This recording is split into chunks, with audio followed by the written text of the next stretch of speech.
Good morning everyone. నేను మీ Srikanth, doctor, Visakhapatnam, Anakapalli.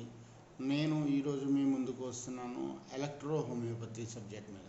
Electro homeopathy అనేది 5th edition of the medicine. Allopathy, Unani, Ayurveda, Siddha, తర్వాత ఎలక్ట్రో హోమియోపతి అనేది సెంట్రల్లో రికగ్నైజ్డ్ అయ్యింది.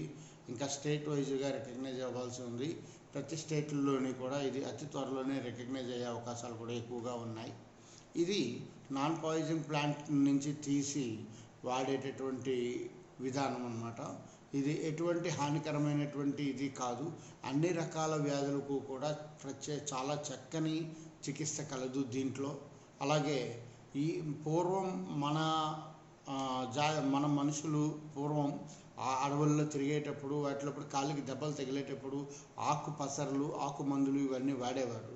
అలాగే ఎలక్ట్రో హోమియో పద్ధతి అని అంటే ఆ ఆకుల నుంచి తీసినటువంటి ఏదైతే రసాయనాలు ఉంటాయో ఆ రసాయనాలకి ఎటువంటి కెమికల్స్ కలపకుండా తీసి ఉపయోగించేటటువంటి విధానమే ఎలక్ట్రో హోమియోపతి అని అంటే.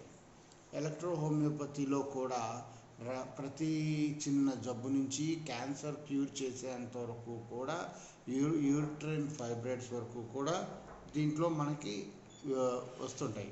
అలాగే మీరు ప్రతి ఒక్కరు కూడా ఎవరైనా సరే మీరు మీ ఏరియాల్లో మీ పూర్వం ఉన్నటువంటి వాళ్ళ విధానంలో కానీ మీరు ఎప్పుడైనా సరే అడగండి మీ పెద్దవాళ్ళని. ఆ ఆకుల నుంచి వచ్చినటువంటి విధానాన్ని ఎలక్ట్రో హోమియోపతి విధానానికి ఏ విధంగా ఇది ఉందో. ఆకుల నుంచి తీసినటువంటిది అంటే ఎలక్ట్రో హోమియోపతిలో ఆకుల పైన, చెట్ల పైన వచ్చేటటువంటి కిరణజన్య సంయోగ క్రియ విధానంలో ఏ విధంగా అయితే జరుగుతుందో ఆకుల్లో, అలాగే ఆ తీసినటువంటి రసాయనాల వల్ల, కెమికల్స్ వల్ల కూడా మన బాడీలో రియాక్షన్ జరుగుతుంది.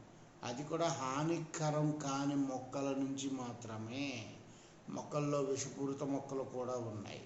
వీటన్నిటిని పరిగణించి ల్యాబ్లో రీసెర్చ్ చేసి మన ఆరోగ్య సమస్యల మీద పరిగణనలోకి తీసుకోవడానికి ఎక్కువ అవకాశాలు ఉన్నాయి.